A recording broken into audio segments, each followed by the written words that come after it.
What is going on, everyone? Welcome into Big Time Football Talk. So there's a telling game in the now ACC conference, believe it or not, with Notre Dame and Clemson. And this is really a huge game for the Notre Dame football program because Notre Dame, this is a game they've really struggled in games like this, going up against I guess I should say the matchup, Notre Dame versus Clemson, Saturday night. This is a game that Notre Dame has really struggled with in recent years as far as playing the big team, as the underdog. You see a couple years ago when they were in the playoff against Clemson, they really got clobbered. 2012 against Bama in the national title when they went 12-0. And then got in the Bama game and got clobbered. So this one is just so telling to see where this Notre Dame program is and to see if they can get over the hump of beating an elite team and really showing that they belong in the college football playoff discussion, because Notre Dame has really been a very good program under Brian Kelly. He's got them they're in a strong second tier of college football. He's just done a tremendous job of recruiting and bringing in a lot of talent, produced a lot of NFL players too at Notre Dame now. So especially at the tight end position. And Cole Kmet drafted second round this year. Kyle Rudolph. Who else? They had Tyler Eifert. But Notre Dame, so the keys to the game, Ian Book has got to play flawless. I'm a fan of Ian Book. I think he's a very good quarterback. Has played pretty consistent, but he's had a few games where he just kind of it's not his best performance. I look back to Michigan last year. And then, versus Clemson in that 2018 game, it was kind of okay. They need him to really come out just guns a-blazing and really be flawless and pick apart this Clemson defense. And Clemson for this game is without a few starters. Mike Jones, a starter at linebacker, Skalski in the middle. At linebacker is one of basically their leaders of the defense, basically their quarterback, whatever, if you want to call it. And Tyler Davis on the defensive line. And yeah, those are big losses for Clemson. Clemson's obviously got really good depth, and their backups are still very strong. And they've had a lot of good young talent this year. Still have a lot of good guys playing in Balin Spector, Darian Kendrick, Henry, the defensive end that's been playing. But Travis Etienne needs to have a big game, needs to really carry the load. Clemson's going to, I feel like with, DJ Uya I have trouble pronouncing it. He needs to stay poised. I don't think he has to do a lot because I think the rest of this Clemson team will really rally and play a tremendous game. And I think Clemson will win this game, but I think Notre Dame will put up a fight for a long time. This is a Notre Dame team that could control the line of scrimmage, has a chance to do that because they have one of the best offensive lines in college football. I mean, it's right up there. And their tackle he could be a first-round pick. But Kerwin Williams, I think, needs to have a big game. I think Notre Dame needs to be able to run the ball, and I think turnovers is going to be huge in this game. If Notre Dame plays turnover-free, I think they got a real good shot at winning this one. But Clemson, without these starters, it'll be a game that is very interesting to see what this team is truly made of.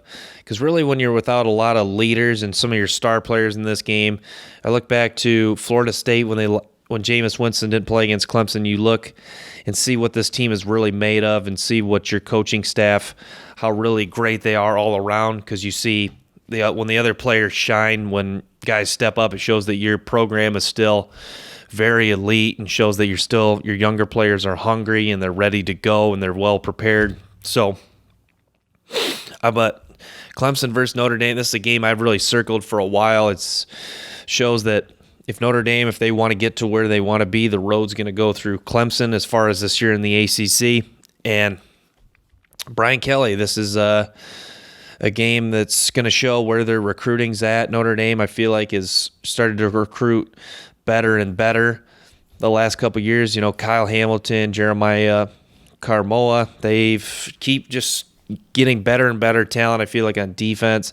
I feel like they've always had a handful of guys, but I think they just need to, keep building up the depth on defense and just keep producing the star power on that side of the ball. But, yeah, I'm excited for this one, and it's should be a good one Saturday night, as most of the college football world should be circled in on this game.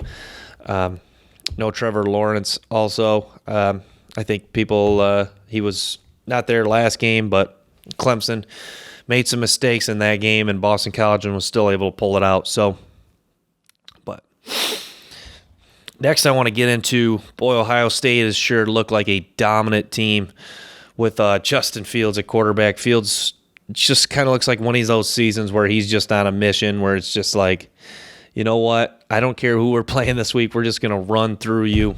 We're going to throw the ball. We'll run the ball. We're going to get it to Olave and Garrett Wilson. Garrett Wilson, man, I called it in the summer.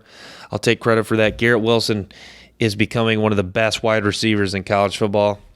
Wilson was a guy that just in high school just tore it up, 32 touchdowns his junior year of high school.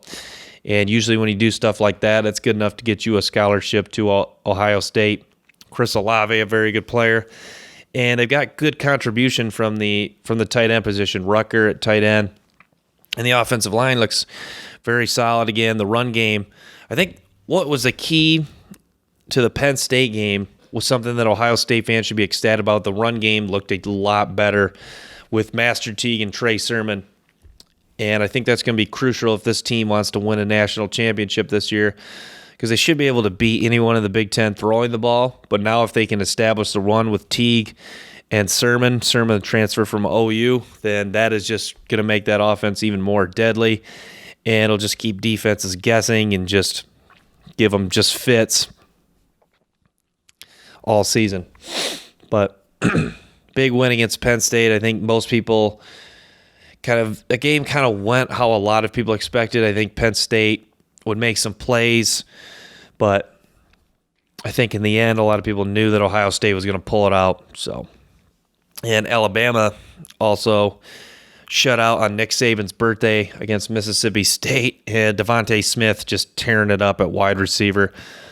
200 yards receiving, 4 touchdowns. That guy is just becoming a freak and is really stepping up in Jalen Waddle's absence, which is so crucial because they really need that more than ever right now, as without Waddle, you don't have that true lethal combo of 2 wide receivers. But Devontae Smith, you got guys like Slay Bolden who stepped up. Also, John Mechie's played pretty well throughout the whole season too. He was kind of like their number 3 guy. Now they're number 2. Slay Bolden now kind of shifts into that slot position and tried to fill the Waddle role as best as he can. But yeah, it's college football. You got Bama, Clemson, and Ohio State leading the top 3. Kind of like how it's been, similar storyline to the last few seasons. But yep, that's kind of just how it's going this season. But